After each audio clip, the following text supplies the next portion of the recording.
eu tenho uma palavra para compartilhar com vocês, e eu queria que vocês me compreendessem, irmãos. Eu prego há 44 anos, e eu tenho absoluta certeza de que eu tenho uma palavra de Deus para vocês.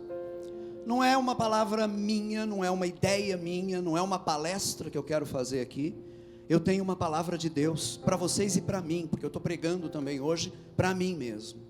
Então eu sei que hoje a gente tem alguns elementos adversos aqui, tem esse calor, não é, que está aí nos atormentando um pouquinho, mas eu preciso pedir a vocês, que vocês estejam comigo durante esse tempo de ensino da palavra, para que de fato os resultados dessa pregação possam atingir os objetivos de Deus na sua vida.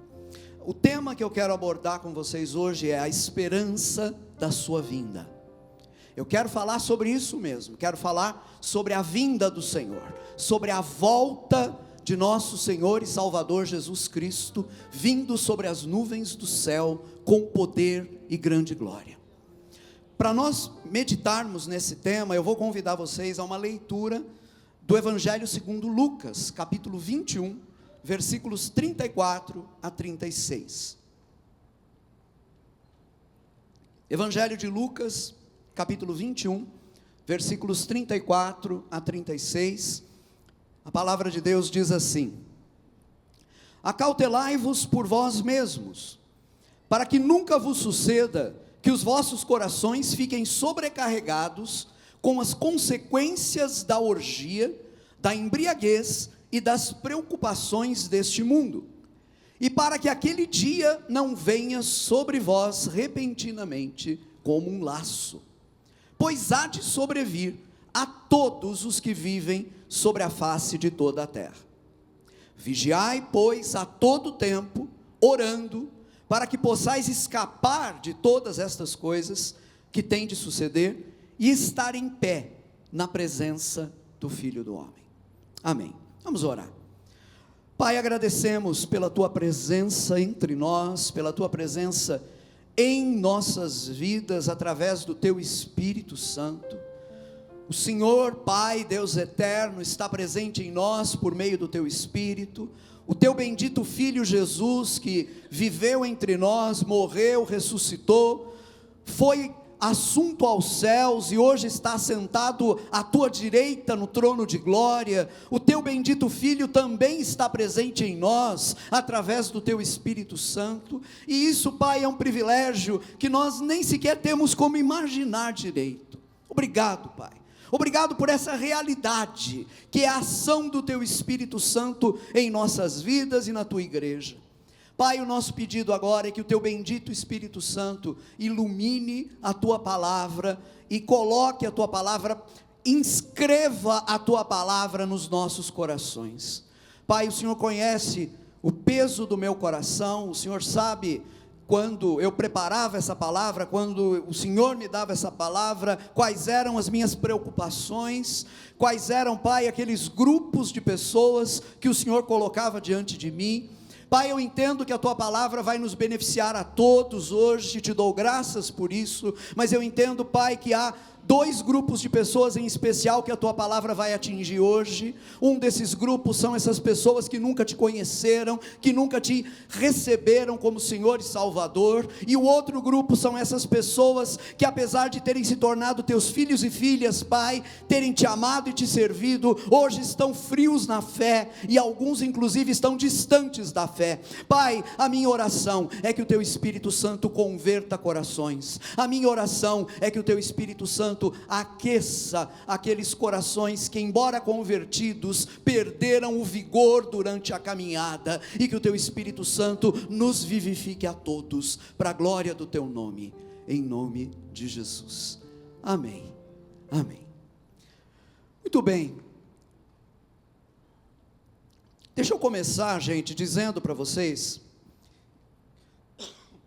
que existe um termômetro muito eficaz, pelo qual o cristão, o crente, pode verificar a vitalidade da sua vida espiritual.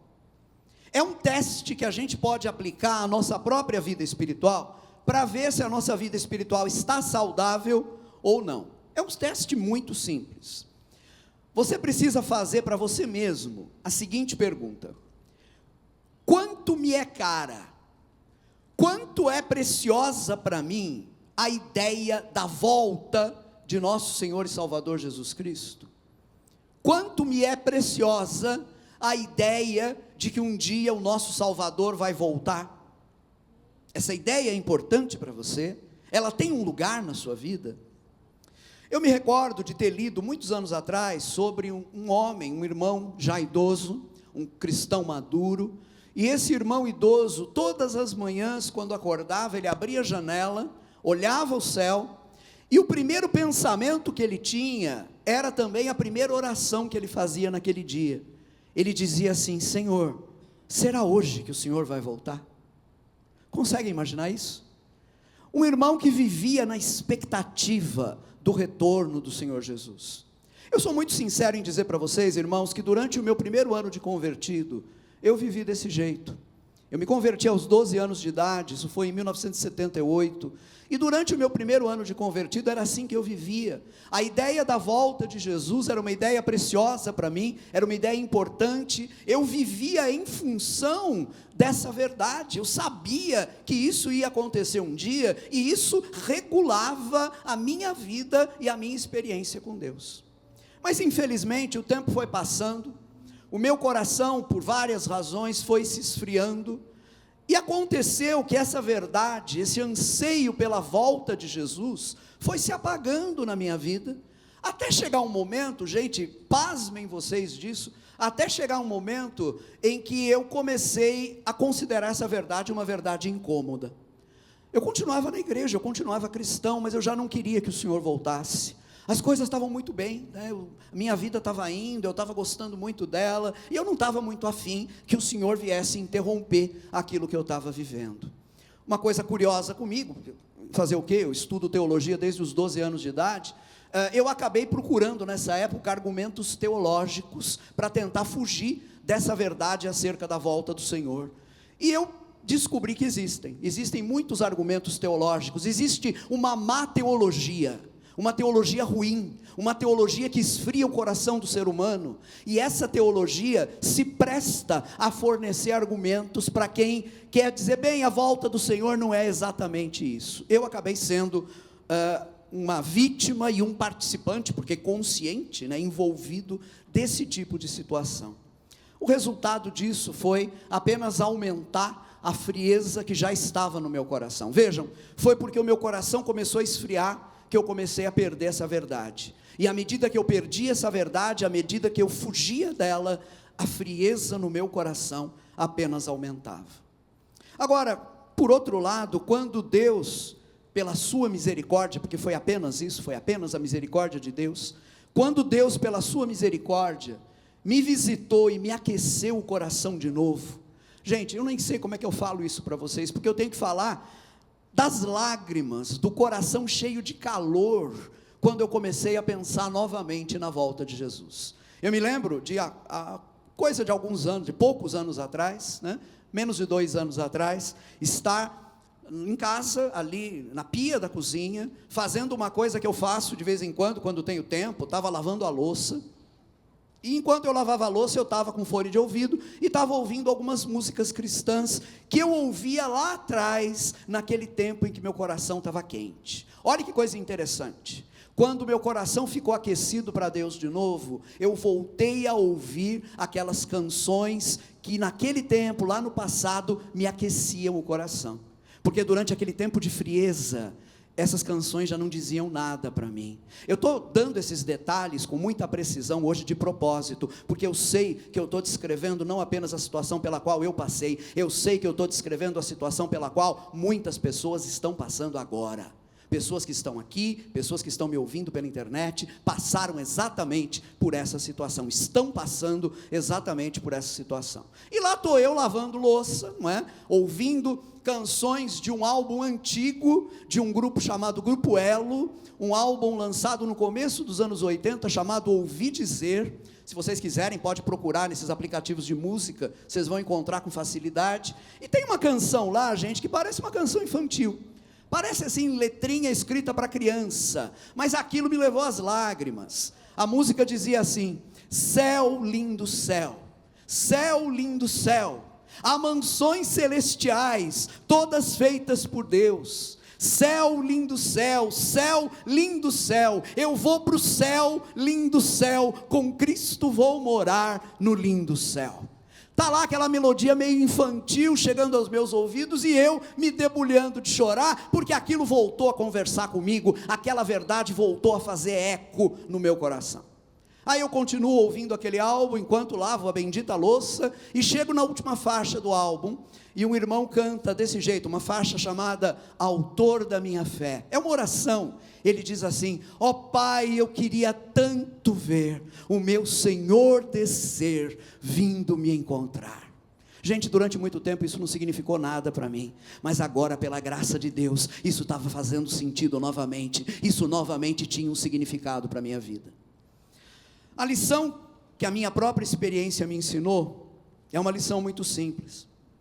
Um coração aquecido, um coração totalmente voltado para Deus, é um coração que anseia pela volta de Jesus. Isso já deveria nos fazer pensar. E vejam bem, fazer a gente pensar é exatamente o que essa advertência que Jesus dá nessa passagem do Evangelho de Lucas deseja fazer. É o objetivo que Jesus tem ao colocar, ao falar essas coisas que ele falou e que nós lemos aqui. Para que a gente possa entender direito isso, me permitam situar vocês no contexto em que essa palavra de Jesus está inserida. Jesus vinha ensinando os seus discípulos sobre as coisas que devem acontecer nos últimos dias. Esse ensino no Evangelho de Lucas começa no capítulo 21, versículo 5, e vem até o versículo 36 do mesmo capítulo. Então, depois, se quiserem, vocês podem ler essa passagem toda em casa. Tem muita coisa no que Jesus fala aqui, que nós não vamos abordar agora, porque não há condições, não há tempo, mas claramente nós podemos perceber, quando a gente lê esse ensino de Jesus inteiro, qual é o ponto culminante dele, qual é o auge desse ensino, qual é o momento clímax, por assim dizer, desse ensino. O ponto culminante está lá no capítulo 21, versículo 27 de Lucas, quando Jesus diz assim: então se verá o Filho do Homem vindo numa nuvem com poder e grande glória. Queridos irmãos e irmãs, esse é o ponto central. Entendam bem, os detalhes do que deve acontecer antes desse momento não são tão importantes quanto esse desfecho, esse momento glorioso que tem sido uma certeza da igreja, salvo pequenas exceções, durante 2000 anos de história do cristianismo. O ponto auge desse ensino é o momento que fala desse retorno efetivo do nosso Senhor em glória. Porque vejam bem, o nosso Senhor, nós sabemos, na primeira vez, ele veio em forma humilde e obscura. Ele nasceu, foi gestado primeiro no ventre de uma menina, de uma adolescente camponesa, chamada Maria, a Virgem Maria. Ela concebeu o Salvador ali, do poder de Deus, do Espírito Santo, e esse bebê nasceu numa condição extremamente humilde, nasceu num lar humilde, foi acolhido de tal maneira que seu primeiro berço foi uma manjedoura. No momento do seu nascimento não havia mais ninguém perto a não ser a sua família, sua mãe e seu pai, alguns pastores pobres que a graça de Deus avisou lá no campo, chamou e eles vieram assistir.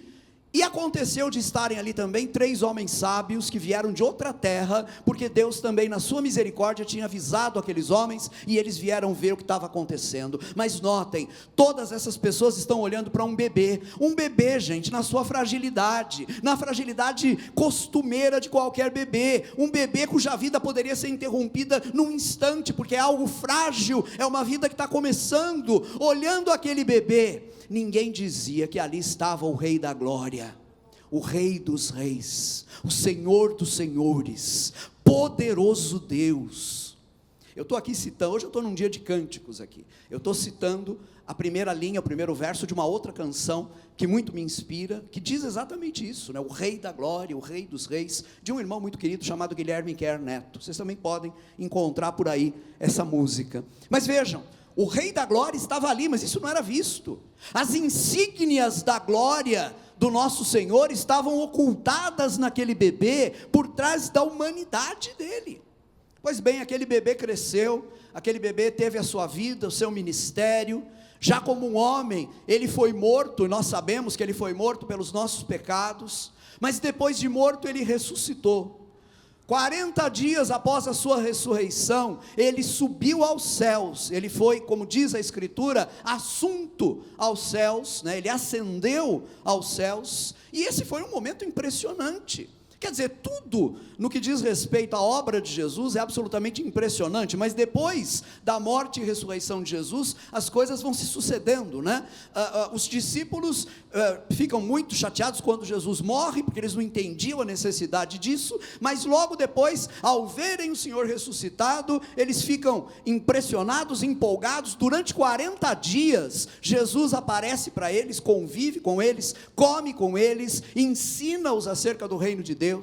Mas ao final desses 40 dias, ele reúne os seus discípulos no Monte das Oliveiras, perto de Jerusalém, e dali, num determinado momento, depois de falar palavras finais para aquele grupo de discípulos, ele foi erguido aos céus, ele ascendeu aos céus, ele subiu aos céus e desapareceu, se ocultou atrás de uma nuvem. É impressionante.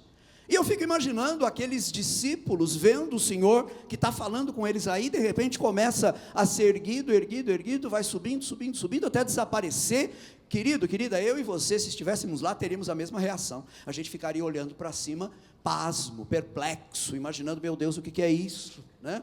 Como é que é isso? O que está acontecendo? E os discípulos ficaram de tal maneira perplexos que Deus teve que enviar uns anjos ali junto deles. Isso está lá no capítulo 1 do livro de Atos, versículo 11, e esses anjos se dirigem aos discípulos, e dizem o seguinte, em Atos 1:11, varões galileus, por que estáis olhando para as alturas?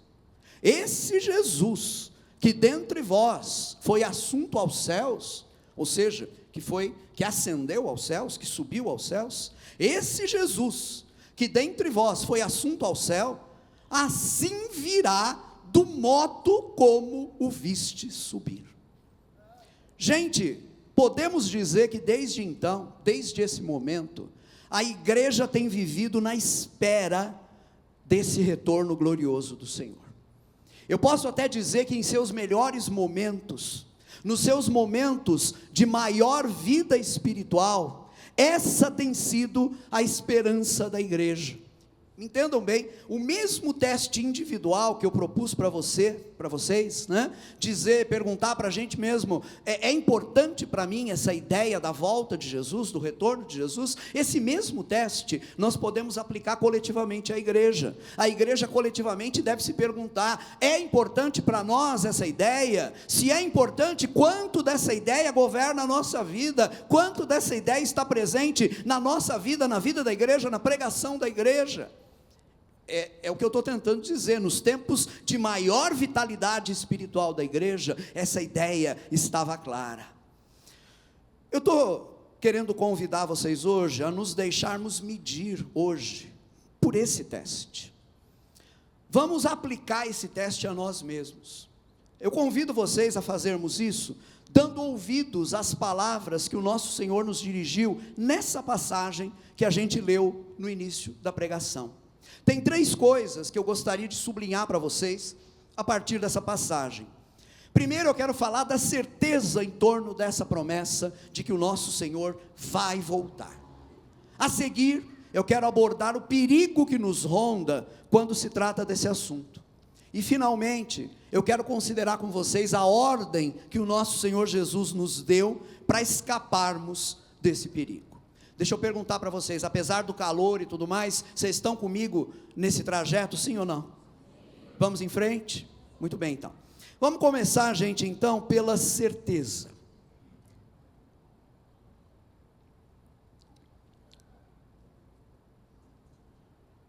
Como esse texto que a gente leu mostra,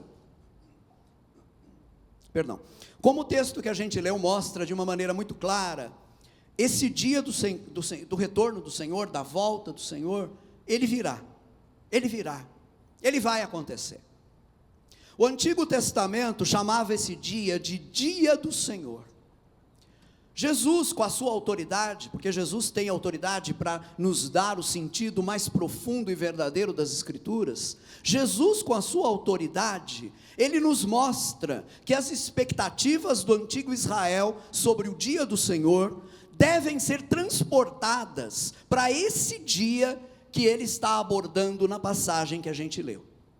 Sinais vão se suceder, há uma série de acontecimentos, mas finalmente os céus vão se abrir e o Filho do Homem, nosso Senhor Jesus Cristo, vai ser visto voltando sobre as nuvens com poder e grande glória. Isso vai acontecer, é uma certeza.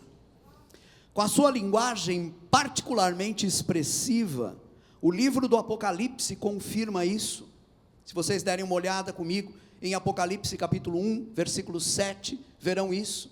Diz o texto: eis que vem com as nuvens, e todo olho o verá, até quantos o traspassaram, e todas as tribos da terra se lamentarão sobre ele. Certamente, amém. Eu acho impressionante porque, além de comunicar essa verdade de que o Senhor vai voltar claramente, não é? João, ao escrever esse texto, ele ainda se repete, porque no final ele diz duas vezes a mesma coisa, né? Certamente e amém. A palavra hebraica amém significa assim seja, vai ser assim, é uma palavra de confirmação. Então o que João está dizendo aqui, quando ele se repete, ele não se repete por acaso, nada nas Escrituras está ali por acaso. Quando ele se repete, ele está querendo dizer, é certeza absoluta de que isso vai acontecer. Grave isso, escreva isso, porque isso vai acontecer. Portanto, gente, é disso, é desse dia que o Senhor está falando, é desse dia do retorno dele que o Senhor está falando, quando lá em Lucas 21, versículo 35, ele diz assim, para que aquele dia, que dia? O dia do retorno dele nas nuvens, para que aquele dia não venha sobre vós repentinamente como um laço. Quero chamar a atenção de vocês para uma coisa importante aqui. Eu estou fazendo a leitura na versão revista e atualizada das Sagradas Escrituras, porque nesse trecho aqui, a NVI, a Nova Versão Internacional, foi muito infeliz na tradução. A NVI coloca apenas aqui a seguinte expressão, e aquele dia venha sobre vocês inesperadamente. A NVI reteve apenas essa ideia de uma vinda inesperada. Mas a ideia de uma vinda inesperada já está presente na tradução que eu li, na edição revista e atualizada, quando o texto diz claramente, para que aquele dia não venha sobre vós repentinamente. A ideia, vir repentinamente, vir de forma inesperada, é a mesma coisa, são sinônimos. Mas note que a versão revista e atualizada vai além. Ela diz assim, não venha sobre vós repentinamente como um laço. Porque é isso que o texto grego diz. O texto grego vai além, o texto grego é mais incisivo. Ele diz, na verdade, em grego o que está dito é, não venha sobre vós repentinamente como uma armadilha. Esse é o sentido da palavra grega que aparece lá no texto original. E vejam bem, a tradução da versão revista e atualizada é muito boa, porque a palavra laço aqui, por favor gente, não significa laço de fita, laço de presente, laçarote, não é nada disso. Laço aqui é uma armadilha. É como a turma que caça passarinhos na floresta faz, arma um laço para quando o passarinho pisar ali, ser capturado. Os salmos falam sobre isso, Deus me livrou do laço do passarinheiro, ou seja, da armadilha que estava preparada para me capturar. Então percebam que o texto aqui é muito claro, ele está dizendo que é um risco, há um risco presente aqui, para muita gente, de que esse dia venha sobre eles de forma inesperada, como uma armadilha, como um laço, e os acabe prendendo. Vejam bem, amados, por que essa palavra do Senhor é tão urgente? Porque há milhões de pessoas, na verdade não, há bilhões de pessoas, há bilhões de pessoas, que nesse dia serão surpreendidas como quem é preso numa armadilha. Serão pegas de surpresa. Não vão estar esperando por isso. Vão estar aí seguindo com as suas vidas e não vão se perceber do que vai acontecer com elas. Vai acontecer com essas pessoas exatamente aquilo que aconteceu nos dias de Noé.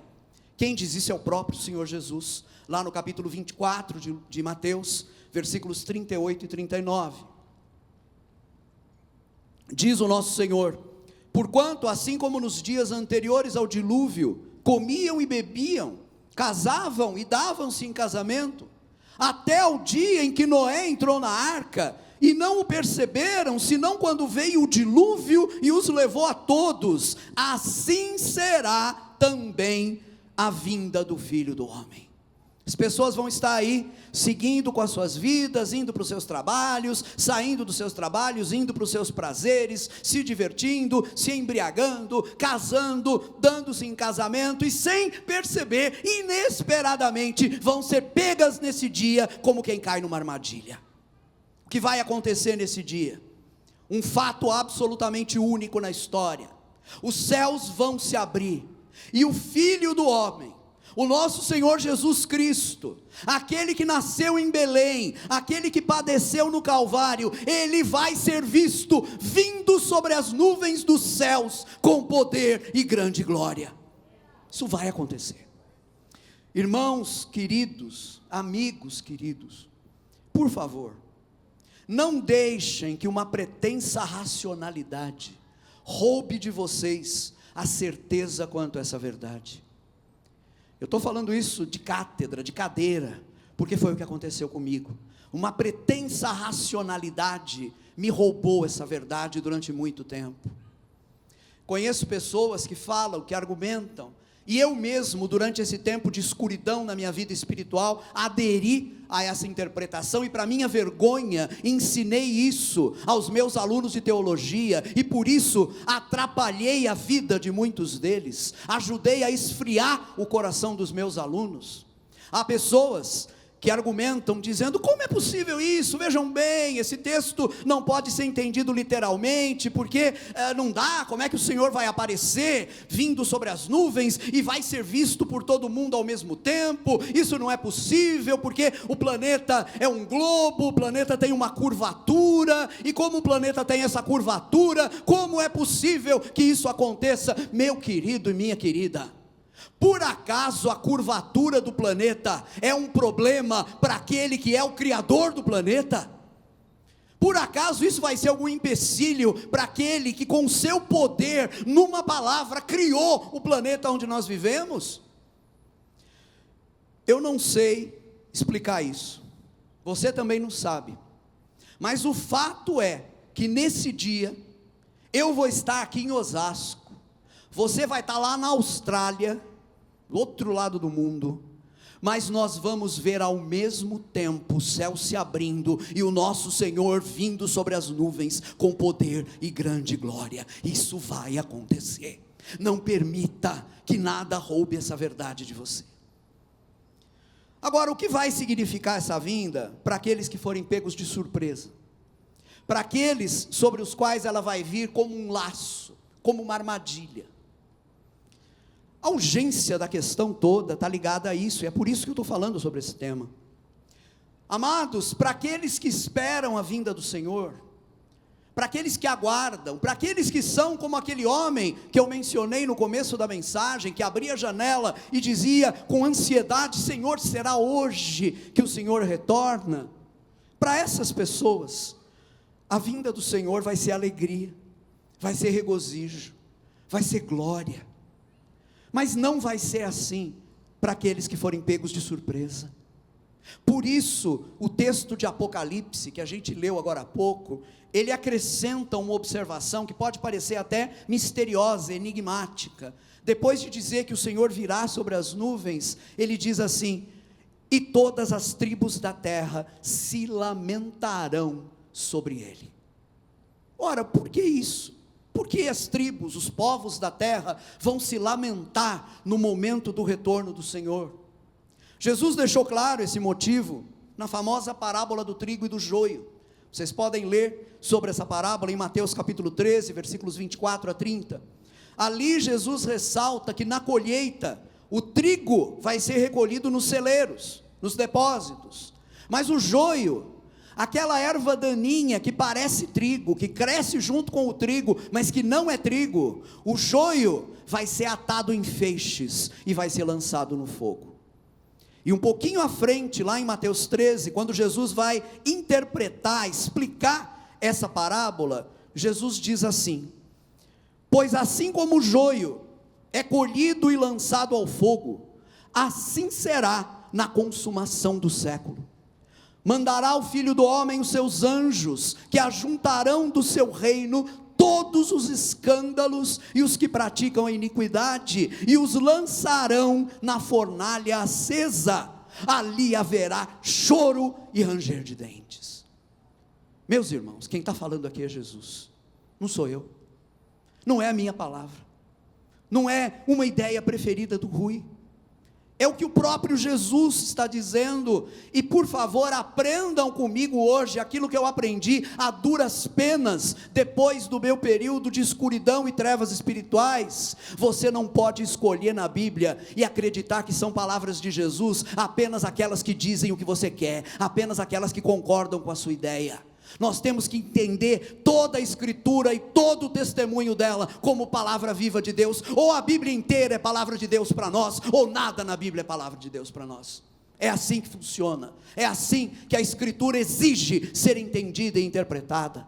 Então me compreendam, quem está falando aqui é o Senhor, o eterno Filho de Deus, que conhece todas as coisas e que sabe perfeitamente do que está dizendo. As palavras de Jesus estão revestidas de autoridade, não são as minhas palavras. E eu pergunto, será que eu tenho que ser mais claro aqui com vocês hoje? Ou será que aqui já não tem razão suficiente para a gente ficar em alerta? Razão suficiente para muitos de nós nos preocuparmos hoje. Durante muito tempo, como eu mencionei, essa verdade esteve apagada para mim. E eu já deixei claro para vocês o motivo desse apagamento. Foi frieza espiritual. Meu coração esfriou para Deus. Ora, se é desse jeito, gente, o que é que eu posso dizer desse tempo no qual a gente vive? Um tempo no qual boa parte da igreja parece ignorar essa verdade, não fala mais sobre ela, parece não se preocupar com ela, parece não fazer dela mais o seu anseio. Qual a causa disso? Senão a frieza espiritual na qual a igreja vive no tempo presente? E por favor, não se iludam. Não se iludam achando que esse não é um tempo de frieza espiritual, porque há um crescimento numérico aparente. Na verdade, gente, o que oculta dos nossos olhos essa frieza, é que hoje em dia há muitas luzes, há muito show, há muito espetáculo, há muito brilho, há muito homem e mulher, há muito ser humano em evidência no palco, há muito movimento, e isso acaba ocultando de nós uma situação latente lá no fundo, que é uma situação de frieza espiritual. A igreja evangélica brasileira é uma igreja mergulhada em frieza espiritual, e é por isso que nós estamos nos esquecendo de uma verdade fundamental como essa da palavra de Deus. A escritura define essa esperança que eu estou descrevendo para vocês, com uma expressão muito bonita. A escritura chama essa esperança de a bendita esperança. Em Tito capítulo 2 versículo 13, a gente lê o seguinte: aguardando a bendita esperança e a manifestação da glória do nosso grande Deus e Salvador, Cristo Jesus. A bendita esperança. A pergunta que a gente tem que fazer é a seguinte: para mim, tem sido uma bendita esperança? Ou desapareceu, já nem é uma esperança mais? O fato permanece, para muitos, para muita gente que ignora essa verdade, gente que não conhece a Deus, que nunca se converteu, não é? Nunca teve um contato com a verdade do Evangelho. Para essas pessoas, essa verdade não é esperança, porque elas desconhecem essa verdade. Mas para muitos, até na própria igreja, há muita gente na própria igreja que deixou seu coração esfriar, e por causa disso, essa verdade deixou de ser a bendita esperança. Ora, por que isso aconteceu? E como nós podemos reverter essa situação? É isso que eu quero ver com vocês na sequência. Nós já vimos juntos aqui a certeza, entendam bem, esse dia virá. O retorno do Senhor virá, quer você queira ou não, quer você creia ou não. Não depende de você acreditar. Você pode dizer assim: eu não acredito em nada do que esse pregador falou, eu interpreto a Bíblia de uma outra maneira. Eu te respondo, meu querido, desculpa, mas isso não tem nada a ver. Não tem nada a ver, independente de você crer ou não, aquilo que o Senhor Jesus falou vai se realizar. Essa é a certeza. Vamos ver agora juntos o perigo sobre o qual o nosso Senhor nos alerta. Que perigo é esse?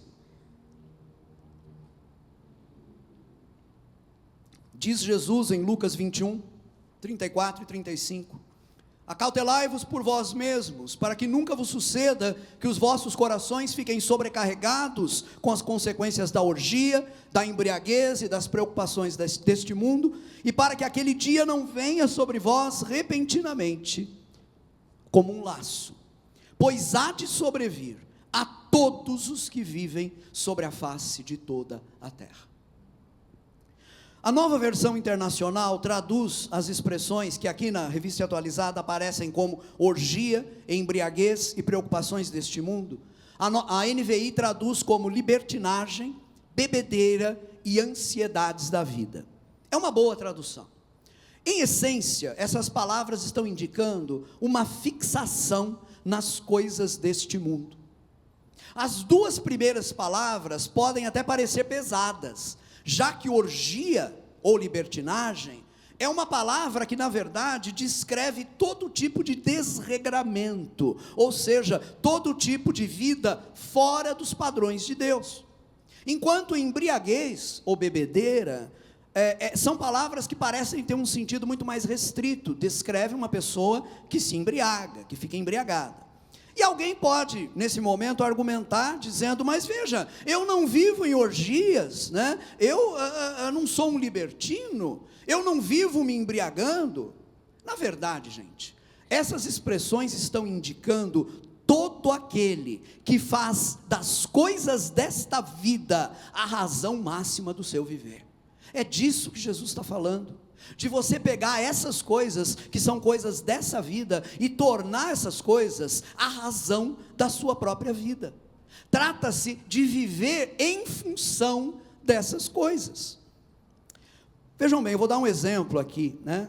Pode não ser exatamente uma orgia, mas a vida para você, de repente, tem o seu auge, o seu momento mais legal, naquele churrasco de domingo e nas 4 ou 5 cervejas que você bebe enquanto come aquele churrasco.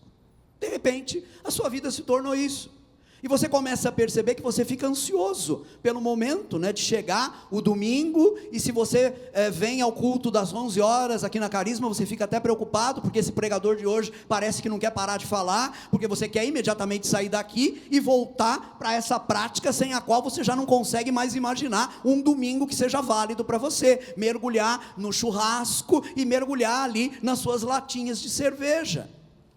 Eu sei que você vai resistir ao que eu vou dizer, mas eu vou dizer: se essas coisas se tornam a razão da sua vida, e vejam bem, isso acontece com tanta gente, eu já vi tanta gente trocar o convívio familiar por essas coisas, porque aquele churrasco e aquela bebida se tornaram mais importantes para a pessoa do que a própria família. Então lá os filhos crescendo sem ver direito o pai ou a mãe, porque eles estão mais preocupados em se entregar a esses divertimentos do que em estar efetivamente com a sua própria família.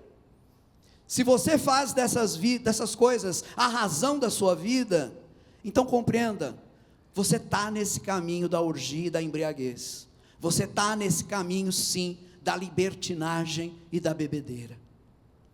Porque a gente precisa entender também a essa altura, gente, que as coisas desta vida podem nos embriagar de várias maneiras. Vejam bem, nem toda embriaguez é embriaguez de álcool. É por isso que o texto aqui se refere à orgia, à embriaguez e às preocupações deste mundo. Existe uma embriaguez que é provocada, não exatamente pela bebida, mas pelos diversos prazeres que a gente passa a achar que são essenciais na nossa vida. Existe aquela embriaguez que é provocada pelas coisas que nos estimulam. Tem coisas que nos estimulam, que nos deixam mais alerta, não é? E essas coisas passam a se tornar o centro da nossa vida. Vejam, para muitos de vocês, aqui se enquadra o próprio trabalho. De repente você me diz, olha, o trabalho é o que me motiva, o trabalho é o que me move, é o que faz eu levantar animado, passar a semana, o trabalho. Nós somos uma cultura muito cientificista. E a gente fica arrumando desculpas científicas para isso. A gente vai dizer, por exemplo, não, é que o trabalho é aquilo que me injeta adrenalina, e como me injeta adrenalina, eu vou e realizo, mas cuidado, porque o trabalho pode estar se tornando o centro da sua vida, e se isso acontecer, é uma embriaguez, igual a essas outras formas mais grosseiras, por assim dizer, de embriaguez. Essas coisas se tornam suas preocupações, se tornam as coisas que ocupam vocês. Eu não hesitaria em dizer que hoje, até mesmo o uso do celular, para muita gente se tornou um vício, porque supre na vida da pessoa aquela necessidade de estímulo, aquela necessidade de prazer. Se você tirar o celular da pessoa, talvez ela precise de um psicólogo, de um tratamento, né? Porque ela está já dependente daquele aparelho. O celular se tornou a sua vida. Embriaguez. Amados, qual é o alerta de Jesus para nós? Essas coisas, quando se tornam o centro das nossas vidas, nos insensibilizam, nos tornam insensíveis. A gente perde a capacidade de perceber outras coisas, de perceber coisas mais importantes. Você pode ver na rua, de repente, passando perto, ou então pela televisão, você pode ver um viciado em último grau, né, do seu vício. Vamos imaginar aqui aquela pessoa que o crack reduziu a uma vida nas ruas, uma vida que é quase vegetativa. Aquela pessoa vive ali apenas para poder ter a sua dose diária de consumo de droga. Você olha para alguém nessa situação e diz assim, meu Deus, como é que um ser humano conseguiu chegar numa situação como essa? Mas você não percebe que você pode estar no mesmo caminho, só que vários passos e vários estágios antes daquele estágio final. Mas é para lá que você está indo. Assim como aquela pessoa foi insensibilizada pelo vício do crack, o mesmo pode estar acontecendo com você, por causa de outras coisas, por causa de outros prazeres. Eles estão te embriagando. Por isso, o dia da volta do Senhor Jesus vai vir sobre as pessoas repentinamente, como um laço, como uma armadilha. As pessoas estão insensíveis, por isso elas não percebem o perigo que se aproxima. Fizeram das coisas desta vida a sua prioridade máxima, e isso as impediu de enxergar coisas maiores e mais importantes. Aqui tem um agravante que eu preciso destacar. Nesse assunto, há sempre o que eu chamo de uma progressão negativa, um progresso ao contrário. O que eu quero dizer?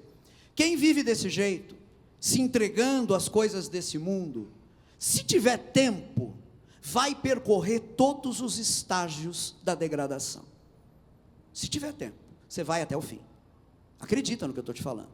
A coisa começa hoje com um ligeiro fascínio pelos divertimentos mundanos. Uma coisa até aparentemente inocente, que mal há eu fazer isso ou aquilo. A coisa começa assim, e ela vai terminar lá no fim com a entrega aos vícios mais destrutivos. Quem já percorreu esse caminho e foi alcançado pela graça de Deus e conseguiu retornar, sabe muito bem daquilo que eu estou falando.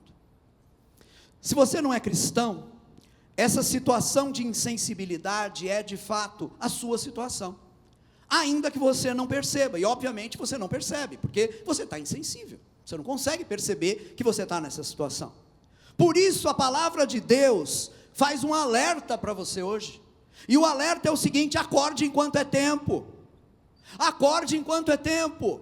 Não espere até o dia em que a volta do Senhor, assim como foi no dilúvio, nos dias de Noé, vai colher você em meio ao seu churrasco, ou sabe-se lá, em meio a que prazeres você se entrega.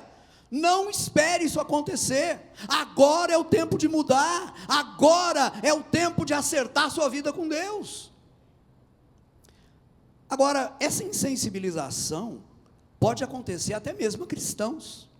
Aconteceu comigo. Embora os meus prazeres tenham sido de outra natureza, o que me embriagou não foi exatamente bebida, foi uma espécie de embriaguez intelectual. Eu fiquei embriagado com ideias. Vejam bem, é uma coisa diferente, é uma embriaguez diferente, mas é tão destrutiva quanto qualquer outra, porque esfriou o meu coração em relação a Deus. Então, se você é cristão, há um teste que eu peço que você aplique a você mesmo agora. Você não vai dizer para mim, você vai dizer para você. Usando uma expressão que o Anésio gosta de empregar, você vai contar isso para a sua sombra. No meio das coisas da sua vida, o que é que aquece o seu coração em relação a Deus? E o que é que esfria o seu coração em relação a Deus? Esse é o teste. Porque vejam bem, há coisas que nós fazemos e que aquecem o nosso coração para Deus, nos deixam despertos para Deus, e há coisas que nós fazemos que têm o efeito contrário.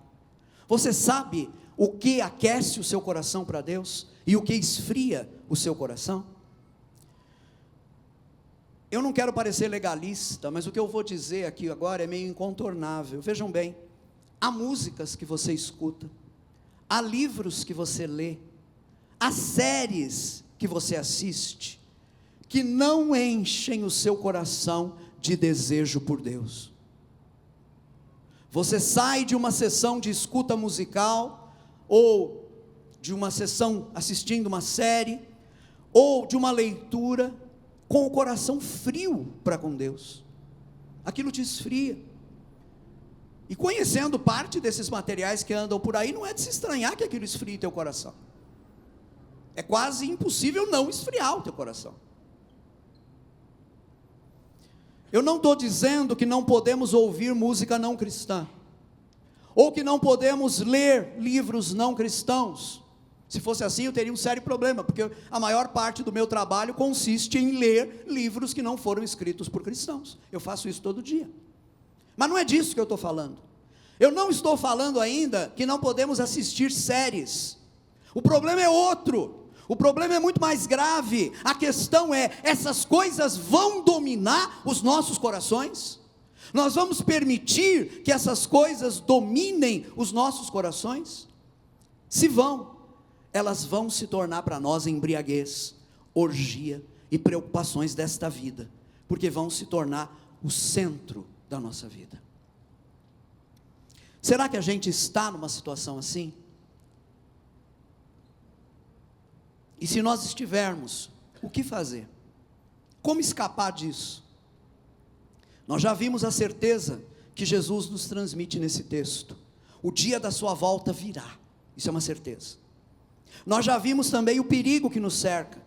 Que perigo é esse? O perigo de nos tornarmos insensíveis e sermos pegos de surpresa, como alguém que é apanhado numa armadilha. Vamos ver juntos agora a ordem que o Senhor nos dá, e pela qual, se nós a observarmos, se nós a obedecermos, nós vamos ficar livres desse perigo. Vocês estão comigo ainda, sim ou não? Estão aqui vivos? Ok. Então vamos ver a ordem agora. Diz o nosso Senhor em Lucas 21:36. Vigiai, pois, a todo tempo, orando, para que possais escapar de todas estas coisas que têm de suceder, e estar em pé na presença do Filho do Homem. A ordem que Jesus dá aqui, gente, é uma só: vigiar. A Nova Versão Internacional traduz da seguinte maneira: estejam sempre atentos. E é esse aqui o sentido. Qual é a atitude que é pedida de nós aqui? É a atitude que no mundo antigo era o que se esperava de um sentinela, alguém que sobe para o alto de um muro, o muro da cidade, da fortaleza, e fica olhando o horizonte, porque sabe que o inimigo pode aparecer a qualquer momento, e ele precisa dar o alarme na cidade. O que se espera de nós é isso: vigia, vigilância. Ora, isso já nos mostra uma coisa muito importante: quem vigia espera alguma coisa. É característico de quem vigia esperar alguma coisa. E eu pergunto, o que é que nós esperamos? Bom, em primeiro lugar e principalmente, nós esperamos por esse dia bendito, o dia do retorno, da vinda do nosso Senhor. Nós esperamos por esse dia. E se for hoje de madrugada? E se for amanhã, antes do meio-dia? E se não houver tempo para tentar o Hexa numa próxima Copa, porque antes de 2026 o Senhor volta sobre as nuvens dos céus com poder e grande glória? Meus queridos, minhas queridas, não importa se vai ser hoje, se vai ser amanhã, se vai ser daqui a 1 ano, 10 anos, 50 anos, eu vou estar esperando.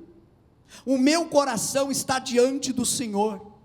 Eu creio na obra que Jesus realizou por mim na cruz do Calvário. Eu creio que o sangue de Jesus Cristo tem o poder de me perdoar de todos os meus pecados. Ele me redime, Ele me tornou uma nova criatura. Então eu não vou ser pego de surpresa, porque eu estou esperando por esse dia. Essa é a primeira coisa que o sentinela tem que fazer. Ele está esperando pelo retorno do Senhor. O vigia está esperando por esse retorno. Mas não é apenas isso. O vigia também espera e olha o horizonte para detectar os ataques e movimentos do inimigo. Me permitam dizer uma coisa importante, queridos: não vamos nos iludir, por favor, não sejamos ingênuos. Sabemos que o inimigo das nossas almas nos rodeia. Pedro nos fala sobre isso na sua primeira carta, capítulo 5, quando ele escreve: sede sóbrios e vigilantes, o diabo, vosso adversário, anda em derredor como leão que ruge, procurando alguém para devorar. Vocês percebem como Pedro aqui está falando exatamente a mesma coisa que Jesus fala na passagem de Lucas 21 que a gente está estudando? A mesma coisa. Sede sóbrios, diz Pedro. Ser sóbrio, ou seja, não viver entregue à embriaguez e à licenciosidade, sejam elas quais forem. Ser vigilante, ou seja, estar atento, porque há um inimigo e ele não pode ser desconsiderado. Há muitos anos atrás, foi no ano de 78, no ano da minha primeira conversão, eu li num livro essa frase, e depois, para meu prejuízo, eu esqueci essa frase. Nos meus tempos aí de perdido teológico, eu esqueci essa frase, mas a frase dizia o seguinte: o principal interessado em fazer a gente acreditar que o diabo não existe, é o diabo. Esse é o principal interessado, porque ele passa despercebido e consegue minar a nossa vida. Ora, vamos voltar à simplicidade da palavra de Deus. O que é que Pedro está dizendo aqui? Eu vou repetir a leitura desse versículo: sede sóbrios e vigilantes, o diabo, vosso adversário, anda em derredor como leão que ruge. Não é um gatinho miando, é um leão que ruge, procurando alguém para devorar. É a palavra de Deus quem está dizendo isso. E se nós estivermos vigilantes, nós vamos conseguir perceber e nos prevenir dos ataques do inimigo. Amém? Agora a pergunta é a seguinte, gente: como a gente pode efetivamente estar vigilantes? Jesus responde isso para a gente de uma forma bastante simples. Lucas 21, 36. Vigiai, pois, a todo tempo, orando. Vigiai, pois, a todo tempo, fazendo o quê? Orando. Diga, orando. Orando. Olha que coisa, estamos nós aqui voltando outra vez a essa prática absolutamente central na vida cristã, a oração.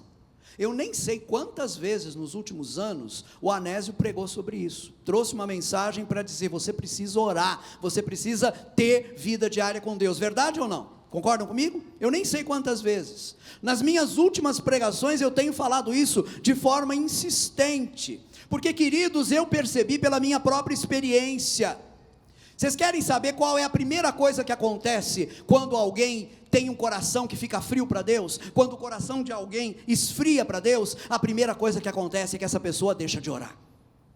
Nós deixamos de orar. É a primeira coisa que acontece. Quando a gente se entrega a essas coisas que de alguma maneira tem o poder de esfriar nosso coração. E aqui eu queria fazer um alerta, um detalhe importante. Aquilo que tem o poder de esfriar o meu coração, talvez não seja a mesma coisa que tem o poder de esfriar o seu coração. Por isso aqui nós temos que ter sabedoria prática, nós temos que conhecer a nossa própria vida, porque o que me esfria talvez não te esfrie, o que esfria você talvez não me esfrie. Eu preciso conhecer a minha vida, eu preciso saber o que é que me esfria, o que é que quando eu faço, me deixa gelado para Deus. Eu preciso saber isso para evitar essa coisa, porque vejam, quando a gente se entrega a essas coisas, sejam lá quais forem, que tem o poder de esfriar o nosso coração, a nossa vida de oração vai ser inevitavelmente atingida. Eu não poderia falar demais sobre isso, na verdade eu estou convencido de que tudo que eu falar sobre esse tema ainda vai ser pouco. A oração é de importância absolutamente vital. Quem deixa de orar, perde toda a vitalidade espiritual, perde toda a sensibilidade espiritual. Agora, ao mesmo tempo, gente, que maravilha, quando Deus vem pela sua graça e aquece o nosso coração, e a gente reencontra o prazer e a alegria na oração. Que coisa fantástica. Eu não sei me expressar direito aqui. Só quem conhece o calor, só quem conhece a beleza, só quem conhece a santidade do lugar de oração, é que consegue avaliar aquilo que eu estou dizendo. E aí eu pergunto, você tem o seu lugar de oração? Você sabe do que eu estou falando? Talvez para expressar isso direito, a gente precise um pouquinho da ajuda da poesia. Eu vou me permitir me valer do auxílio da poesia agora. No século XIX, uma irmã preciosa, que deu a vida dela pela evangelização do Brasil, ela se expressou sobre esse assunto da seguinte maneira, ela escreveu: bendita a hora de oração, que acalma o aflito coração, que leva ao trono de Jesus os rogos para auxílio e luz. Em tempos de cuidado e dor, refúgio tenho em meu Senhor. Vencendo o ardil e a tentação, bendigo a hora de oração. Bendita a hora de oração, de santa paz e comunhão. Desejo, enquanto aqui me achar, com fé constante, humilde orar, e enfim, no resplendor de Deus, na glória dos mais altos céus, me lembrarei com gratidão das horas suaves de oração. Aleluia, é disso que eu estou falando.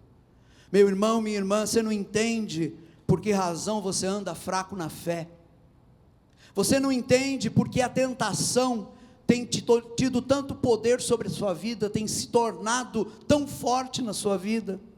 Você não percebe porque tem sido tão difícil resistir ao mundo, aos seus prazeres, aos seus fascínios, às suas seduções. Meu querido, minha querida, volte a esse lugar bendito, volte a esse lugar de oração.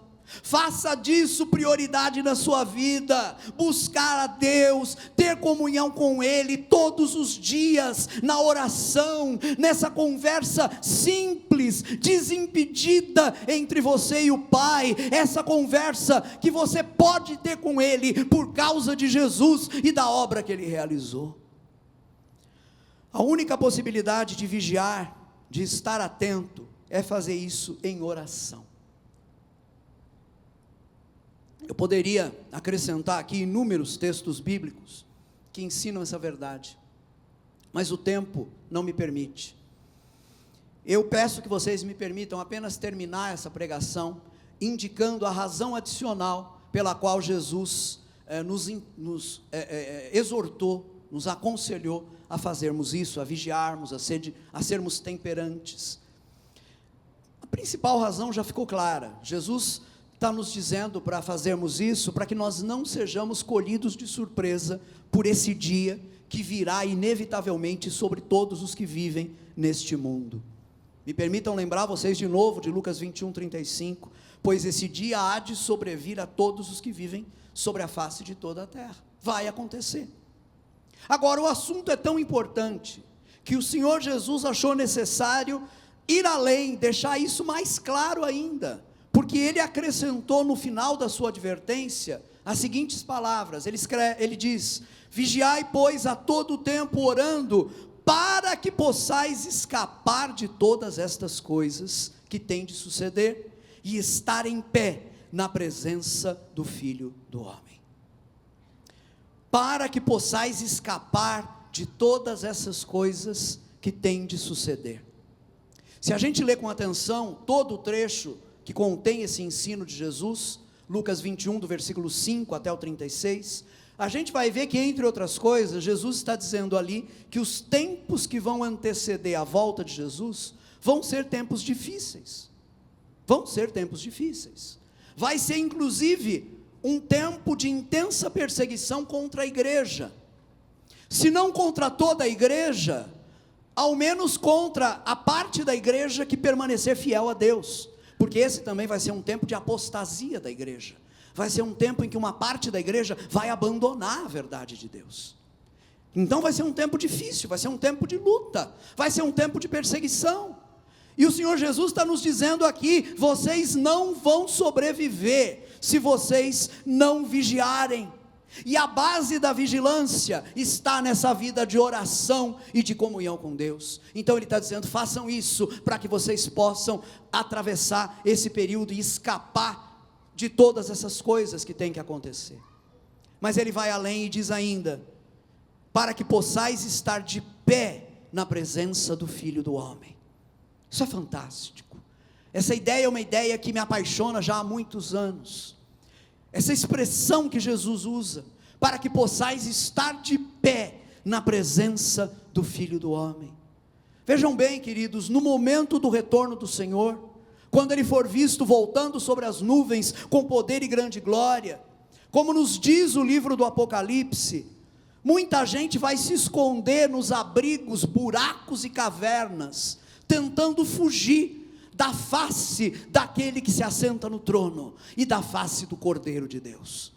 Vão perceber, infelizmente tarde demais, vão perceber que gastaram suas vidas vivendo longe de Deus, e que agora já não há mais remédio para eles. Mas o que Jesus está dizendo para nós aqui é o seguinte: Ele espera que com a gente seja diferente, Ele espera que conosco, comigo e com você, seja diferente. Ele está dizendo para nós: vocês não estarão caídos, prostrados, derrotados, destruídos. Vocês não estarão se escondendo como ratos pelos buracos do mundo. Vocês estarão em pé diante do Filho do Homem para recebê-lo na sua vinda, no seu retorno glorioso. É isso, aleluia, aleluia. Vamos estar em pé diante dEle. Eu preciso dizer isso: estar em pé na presença do Filho do Homem no seu retorno, não é obra nossa, não é mérito nosso, é obra exclusiva da graça de Deus.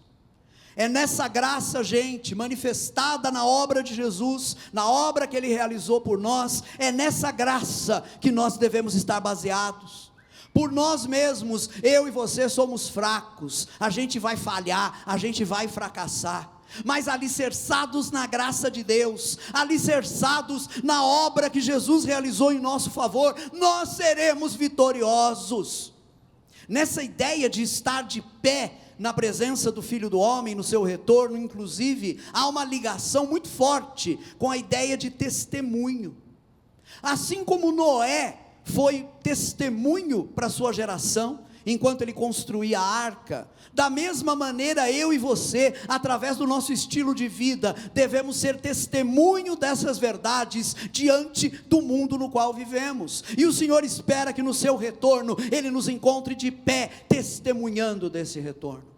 Vejam bem, no primeiro século, na época do Novo Testamento, quando um cristão ia ser condenado à morte por ser cristão, isso aconteceu várias vezes, era praxe, o cristão está em pé diante do tribunal, o juiz o está julgando, e o juiz diz a ele: você abandona Jesus e confessa que apenas o imperador é o Senhor, e aí diante do juiz, o cristão em pé, dá o seu testemunho e diz: não, para mim o único Senhor é Jesus Cristo. E como a gente sabe muito bem pela história, muitos e muitas, depois de dizerem isso, foram amarrados em postes e queimados vivos, como Nero fez na cidade de Roma, na metade da década de 60 do primeiro século. Muitos e muitas foram lançados aos leões e morreram triturados pelos dentes das feras, mas neles se cumpre a palavra que Jesus diz, nesse mesmo capítulo de Lucas 21, quando ele diz o seguinte: vocês vão ser perseguidos, e alguns de vocês vão até morrer, mas vocês não vão perder nenhum fio de cabelo de suas cabeças.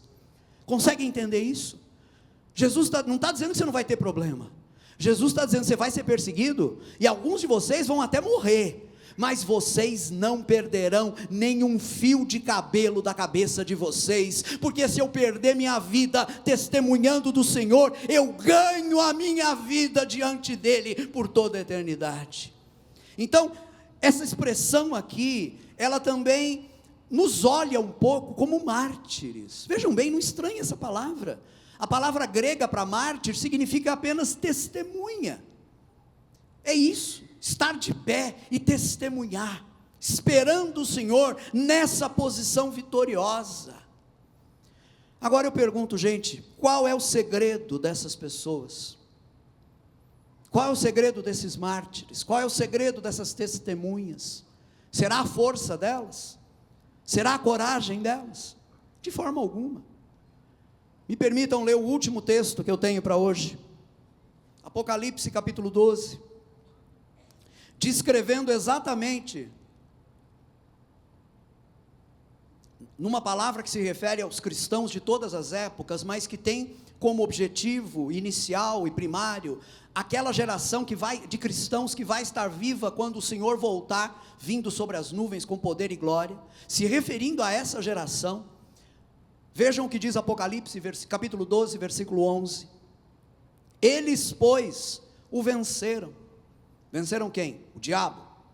Eles, pois, o venceram, por causa do sangue do Cordeiro, e por causa da palavra do testemunho que deram, e mesmo em face da morte, não amaram a própria vida. É isso, por causa do sangue do Cordeiro. Veja bem, mesmo o meu testemunho, aquilo que eu vou ser capaz de testemunhar, depende disso, do sangue do Cordeiro, da obra que Jesus realizou por mim. Não é obra minha, não é mérito meu, é obra do Senhor, é mérito do Senhor que tudo fez por mim. Diante disso, meus queridos, diante disso, onde é que nós estamos? Eu pergunto, você é daqueles que vivem apenas para as coisas desse mundo? Não importa se são os prazeres mais grosseiros ou os prazeres mais refinados, não interessa. Você é daqueles que vive apenas para isso? Essas coisas são o centro da sua vida? Esse é o tempo de clamar ao Senhor por misericórdia. Esse é o tempo de colocar diante do Senhor a sua insensibilidade. Eu sei que você está insensível, eu sei. Mas é tempo de você colocar diante do Senhor a sua insensibilidade e dizer para o Senhor assim: Senhor, eu estou aqui, eu sou insensível, meu coração parece de pedra, parece que essas verdades batem no meu coração e espirram, parece que meu coração é impermeável a elas, mas esse pregador está me dizendo que eu posso pedir algo ao Senhor, e eu estou pedindo isso agora. Eu estou pedindo ao Senhor que converta o meu coração. Eu estou pedindo ao Senhor que tire de mim esse coração insensível e que me dê um coração sensível. Porque entenda bem, meu querido, é isso que Deus prometeu fazer. Lá em Ezequiel capítulo 36, Deus diz com muita clareza: eu tirarei de vocês esse coração de pedra e darei a vocês em lugar dele um coração de carne. Então, se você pedir a Deus, esse teu coração insensível vai ser arrancado de você, e Deus vai te dar um coração sensível. Deus vai te dar um coração aberto para ele e para as coisas dele. Faça isso. Peça isso a Deus, não espere até amanhã. Agora, eu pergunto ainda: você é cristão, mas esfriou na sua fé? Eu sei que há muitos que estão me ouvindo nessa situação, eu sei, a mesma situação em que eu estive, e por isso eu tenho autoridade de Deus para falar o que eu estou falando hoje. Eu sei onde vai dar esse caminho, e eu sei que não é bom. Deus, por sua graça, me trouxe dele para que eu possa dizer a você que ele quer te trazer de volta também hoje. Você é cristão, mas esfriou em sua fé. O mundo, a vida presente, está envolvendo você de tal forma que a volta de Jesus deixou de ser para você a bendita esperança. Deixa eu fazer uma coisa aqui. Eu não estou querendo me promover não, mas eu vou fazer isso porque é gráfico, é visual. Vocês estão me vendo aqui? Sim ou não? Vocês estão me vendo desse lado? Faça um sinal mostrando que estão me vendo. Estão me vendo? Faz um sinal para mim. Assim eu aproveito e vejo se vocês estão acordados ainda, né? Estão me vendo? Gente daqui também, estão me vendo? Estão me vendo? Ok. Diante de vocês está alguém que estava com o coração gelado para Deus. Diante de vocês está alguém que esteve nesta comunidade, como pastor desta comunidade, mas com o coração gelado para Deus. O mesmo Deus que teve o poder de aquecer meu coração, ele pode fazer isso com você hoje também, se você apenas pedir a ele que faça isso. Apenas peça, e ele vai fazer isso. Eu quero orar com vocês, sentados mesmo como estamos. Pai querido, eu te dou graças. Antes de mais nada, porque o Senhor é assim, o Senhor se antecipa a nós, o Senhor nos visita, quando nós estamos longe do Senhor, e incapazes de fazer qualquer movimento em direção ao Senhor, o Senhor nos visita, e o Senhor nos diz: eu já fiz tudo, é só vir agora, está tudo feito, é só deixar que eu toque na sua vida. Pai, eu te agradeço porque o Senhor fez isso em mim, o Senhor fez isso lá, no distante ano de 1978, quando eu era apenas um menino, que não tinha nem 12 anos de idade ainda, e o Senhor converteu o meu coração, e o Senhor fez isso de novo, quando eu me afastei do Senhor no meu coração esfriou para o Senhor, mas o Senhor teve misericórdia de mim, e aqueceu meu coração de novo.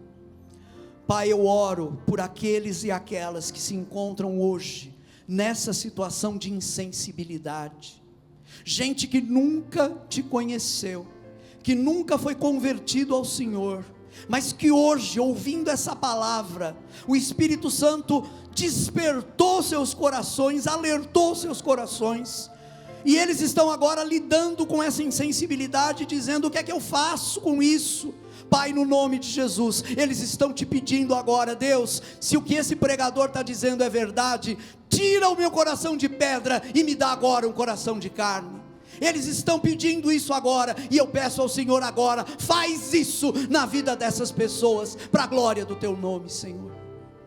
Mas eu oro também pelos meus irmãos e irmãs, que como eu, Pai, te conheceram, alguns há tantos anos atrás, viveram para o Senhor, cantaram para o Senhor, te adoraram, choraram diante do Senhor, mas em um determinado momento perderam isso, foram esfriados na sua fé, e agora, alguns deles, muitos deles, mesmo estando na igreja, estão frios, estão gelados. Eu oro pedindo que o teu Espírito Santo aqueça esses corações, e por tua infinita misericórdia, faça na vida deles aquilo que o Senhor fez na minha vida. Faz isso para a glória do teu nome, Pai, em nome de Jesus. Amém e amém. Aleluia.